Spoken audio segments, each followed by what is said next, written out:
I guess this might be a hot take on the topic of bending in jazz, but this is a really common question, and that was sort of surprising to me because I never really thought about it like that, but I'll try to explain that a little bit later. I get a lot of comments about this, ranging from why is there no bending, or the more frustrated ones that are bending isn't allowed, and of course my favorite, which is just to blame me for it. But why isn't bending a part of jazz guitar?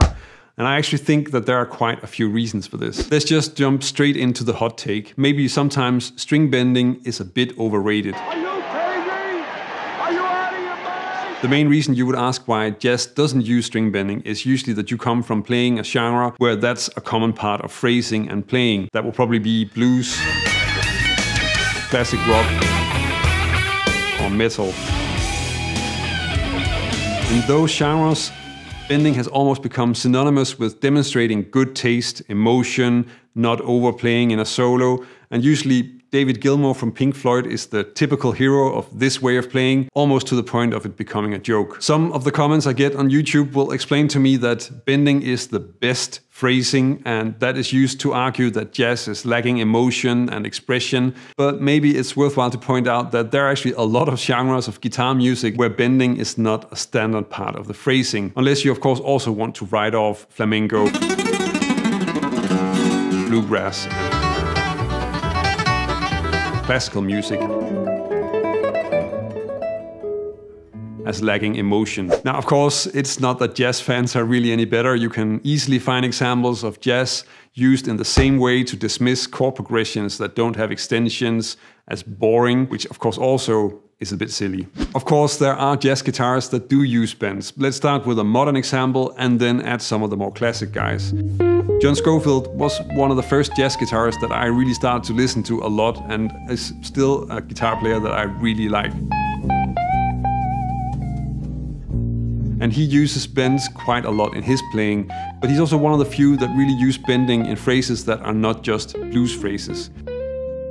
Scofield always had this as a part of his sound, and it's certainly a part of his style, but you can actually find examples of most jazz players using bends.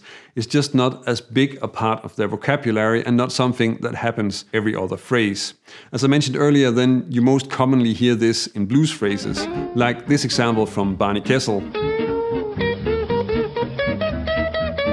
or here with Kenny Burrell.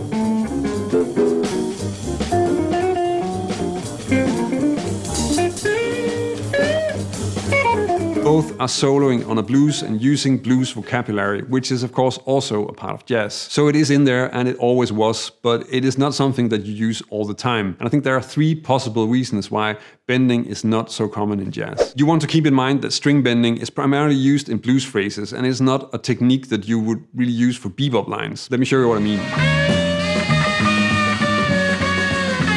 In the blues, bends are used more on sustained notes and when notes are repeated. But bebop vocabulary is not about long notes or repeated notes, so the effect of bending a note is not as powerful. The point is that you want to clearly hear that gradual move in pitch.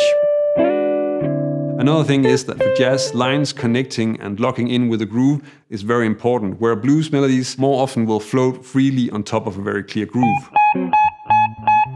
Try to listen to this short phrase where you can hear that the melody uses more notes, has more direction and tension, and is a lot lighter with a more syncopated rhythm. It is a completely different type of melody, and playing syncopated rhythms more freely or floating on top of the groove just means that you're losing what is nice about them being syncopated in the first place. I don't know if I need to mention this, but the difference between jazz and blues is not really about one being better than the other. This is just about how they are different and what makes jazz, jazz, and blues, blues. If you were to try to add bends to an eighth note line, then it's fairly clear that bending is not a very efficient or fast way to produce a note compared to legato, slides, and the other techniques that we use in bebop phrasing, because their speed and efficiency is certainly a factor. Maybe you can see that from the opening phrase of Donna Lee. Usually you would play it like this. And you could choose to play the trill in the beginning of the melody with a bend. but it is a lot of extra motion and you kind of need to position the left hand a little bit differently. So in that way, it's not very efficient and easy to get to work in a bebop line compared to a normal legato trill. Another thing that's also worth mentioning is the guitar, and I'm sure that they certainly also were a factor. Think about how jazz guitar sits in the history and development of jazz, then it mainly became a soloing instrument from bebop and on. And the instruments that were used at that point were archtop guitars with fairly heavy strings and some sort of early single coil pickup like a P90 or a Charlie Christian pickup. This type of guitar sounds great, but similar to an acoustic guitar, it doesn't really have a lot of sustain, which again fights a bit against a technique like bending that works better if the note keeps ringing and doesn't fade out before you have hit the pitch that you want to hit. That's a pretty massive difference. I think you can also sort of hear this in how T-Bone Walker, who is also playing a hollow body guitar, often repeat notes when he's bending, almost like he's trying to find a way to compensate for the lack of sustain. Again, it makes sense to compare jazz to bluegrass, where the acoustic guitars have a similar sound without a lot of sustain. In bluegrass, the soloing style is also relying a lot more on dense and active melodies weaving through the changes, and not so much long notes with vibrato. The gear really does often shape the style of music. Okay, so maybe it's just me, but is Kurt Rosenwinkel playing bass with Tony Rice? In a way, it's an evolution from acoustic to adding more and more ways to shape the basic sound. By now, modern styles of guitar music really incorporates recording and studio effects as much as real gear, like amps and pedals. There is another thing that we don't talk about that much with this, but it is most likely also something that played a fairly big role besides the guitar. Now, you might be thinking that even with a single coil pickup, you can get more sustain, which is of course certainly true for a Telecaster or Les Paul with P90s, where you can just turn out the amp and get more compression and therefore also more sustain. But if you've ever played a hollow body with a P90 like this guitar, then you also know just how much trouble you can get with feedback, which can get completely out of control.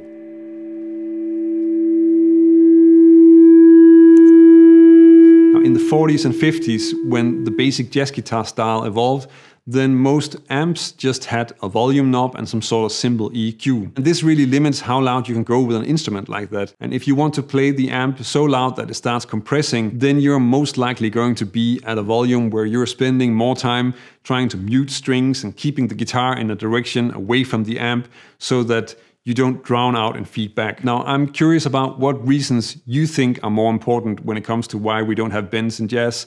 Maybe it's something completely else, something that I didn't talk about. Let me know in the comments. And on a sort of funny side note, a completely different reason for why it feels like bends are not allowed in jazz has nothing to do with jazz. Because it could also just be that you show up to a jazz jam session and you want to play the blues licks that you already have in your fingers over the standards, which I imagine would not go down too well. Now, before I start explaining why the way that I teach jazz sort of leads away from string bending, then there's something else that is maybe also worth understanding, especially if you were one of the people asking the question in the first place. The first few times that I had students in a lesson or people on the internet asking me about this, then I was sort of puzzled by the question because it wasn't really something that I ever thought about. And I guess that also has to do with how you approach the music. When I got into jazz, then the main thing that drove it all was that I just really liked the music that I heard. And I was just very curious about how to sound like that. And that also means that I was not really concerned with what they didn't do, only in figuring out what they were doing so that I could do that as well. The reason I mention this is because I suspect you will get that reaction more often. And it feels a bit like asking, why is there no synth bass in AC/DC or B.B. King tapping licks? The music is fine as it is, and we can't really go back in time and change it. Of course, that doesn't mean that it's wrong to ask the question, but the response you get is maybe a little bit easier to understand if you take this into account. When it comes to jazz phrasing, and especially bebop phrasing, then the fact that the vocabulary is about rhythm and syncopation also means that you start by letting people play shorter notes. That is also what you hear if you go back to phrasing of swing, which is the origin of bebop. Pat Martino playing the Benny Goodman piece 7,11 is also an example of this. Phrases are ending on the offbeat, and the last note is short to make it clear that it's syncopated.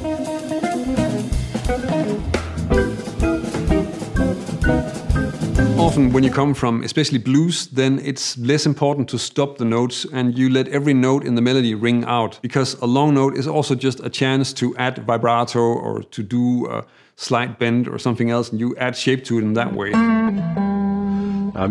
You do it absolutely all the time, a little bit, so that every note, you know, is just the tiniest little things, which is what makes the guitar sort of so personal. But if the rhythm is more important, then that's not really how you work with it. And when you start playing jazz, then you need to learn to take control of the length of the note and really choose when to play long notes. Bending is just not that effective if you play a lot of short, fast notes. And you would be surprised how powerful phrasing is for your overall sound. In many ways, it's more important than what notes you play in terms of getting the right sound. So it is something that you definitely want to get right. And when you're learning jazz, then you need to be efficient and focus on the right things. And if you want to understand what those things might be, then check out this video.